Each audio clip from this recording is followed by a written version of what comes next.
Hi there, folks. Welcome back to another episode of the Short and Stout Guys. We are the Short and Stout Guys. I'm Terry. And I'm Daniel. Hey, Daniel, we've got a couple quick things. This is going to be a really quick video today because we're just going to update a couple things dealing with HHN 34. Wow, I like your Fallout shirt. Thank you. Very nice. You anxious for Fallout at all? Heck yeah. You know, we were there just the other day in the park, and we noticed a couple quick things we're going to talk to you about.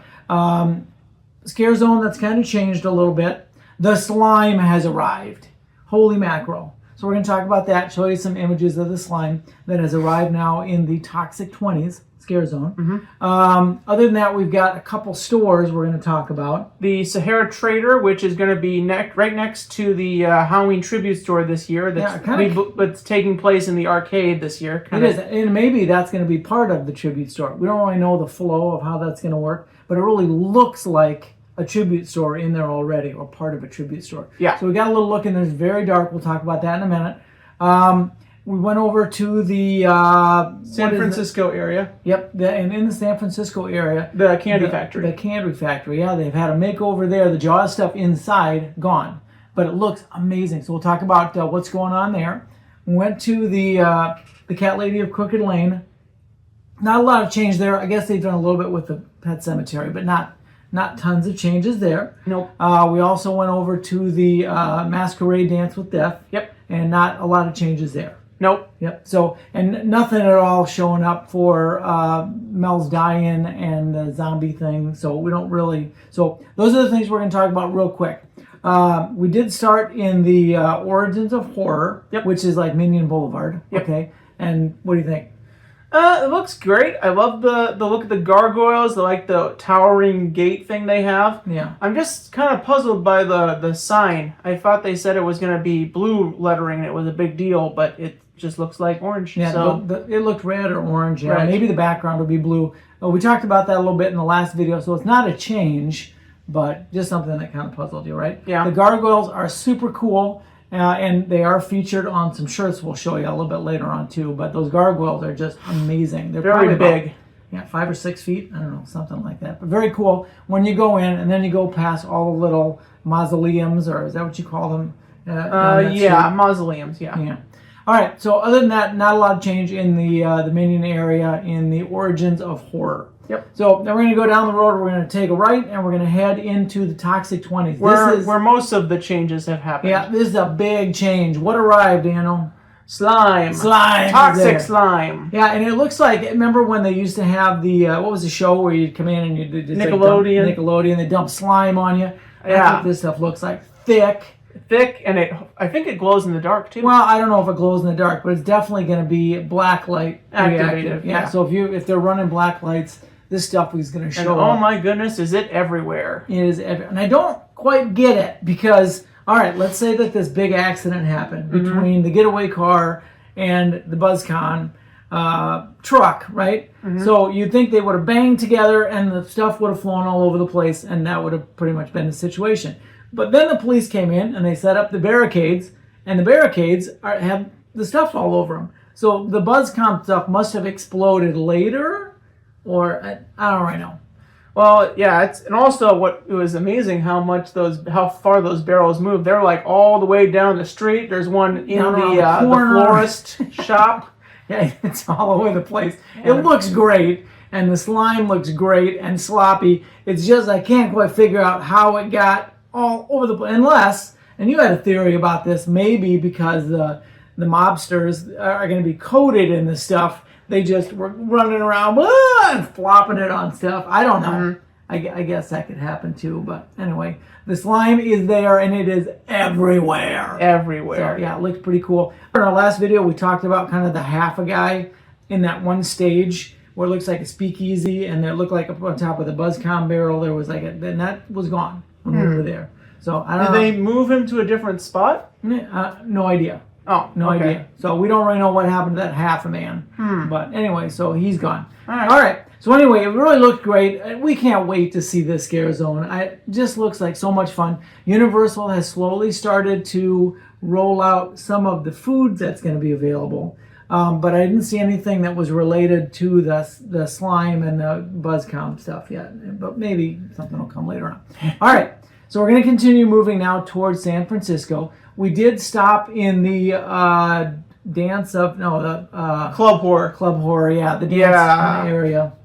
Yeah. So no real changes, and those little mini stages are still right where you would trip over them. Especially if you're like looking at the scare actors or looking on your phone, those things will be a tripping hazard. Yeah. Now you could be like Mrs. Short and Stout and just very carefully maneuver around them, but it's going to be dark. It's going to be full of people, and most likely people are going to. I think people are going to fall down. I guess we'll see. Yeah. We'll see what happens. Anyway, so not a lot of changes there. I mean, what I remember being a poster is actually a trailer that's got the logo kind of on both sides. So I don't know if it'll be kind of I really have no idea. Just a big old party. Yeah, don't know what's going on there. Most of the Jaws stuff is gone in the San Francisco area. The Chief Brody's truck is still there. And of course Jaws he's always there. But inside of the San Francisco Candy Factory, all the Jaws stuff is gone, and they have the coolest overlay in there. Little Boo merch. It has turned into a pumpkin patch in there. Just the coolest jack-o'-lantern collection up around the ceiling, and they've got such a cool collection of merchandise in there. Now, if you like HHN and you don't always love the blood and gore and that kind of stuff, there is a lot of merchandise. There's gargoyle merchandise. There's, like you said, little Boo stuff in there. So some pretty cool stuff. And most of the T-shirts we looked at for adults were between $33 and $35. Okay. I think is how that was running. Other than that, we saw just a lot of really cool jack-o'-lanterns and lots of cool stuff. And so hopefully some pictures will show that off for you. They had a separate shirt that had all of the Scare Zone characters.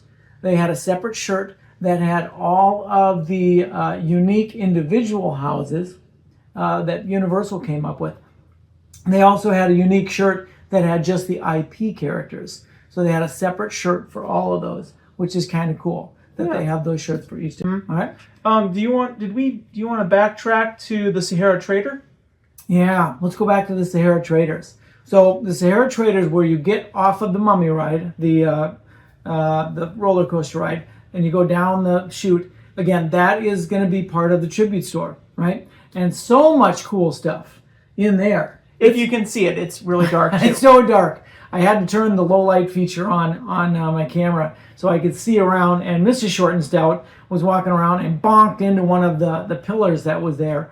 So it's very, very dark in there. The video is going to make it look like it's not as dark, but it's really, really dark. A lot of black lights. Yeah, so it'll be cool to see that once they open up the rest of the tribute store. But it looks like a piece of the tribute store. Some of the stuff's still covered up, so they've got some secrets they're holding back from us. But it's coming. And you spent, I don't know, $75 in there the other night. So you got a lot of cool over Fallout. $75 on a bunch of Fallout patches, pins, a keychain, and I have no regrets. It's just money. Yeah. Anyway, so we took a look in there, and it was really, really a nice. Looks like it's going to be great. I can't wait for the tribute store to open. They always do such a great job. All right, we're gonna leave there. We're gonna head through Club Horror. We're gonna head around to the Cat Lady of Crooked Lane. Did you see much going on there?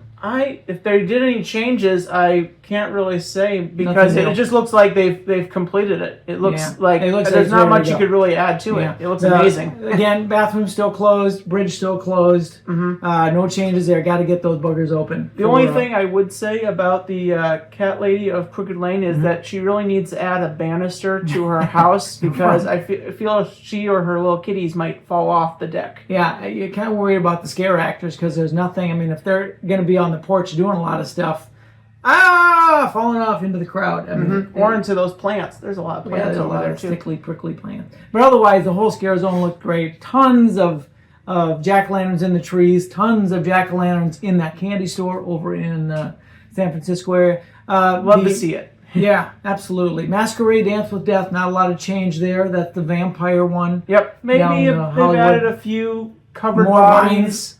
Yeah, I guess. I don't really see any changes, honestly, but maybe they've made everything they're going to do. Yeah. I would imagine they got to be starting to practice now. at night, and so they've got it pretty much looks like it's going to go. So Yeah. but anyway, that's our quick update. You want to do one last quick plug? We did sneak into Mel's. Yes, and You have found your favorite thing. My favorite dessert at Mel's Drive-In, which will eventually become Mel's Die-In during the HHN season, is the Oreo cookie cake.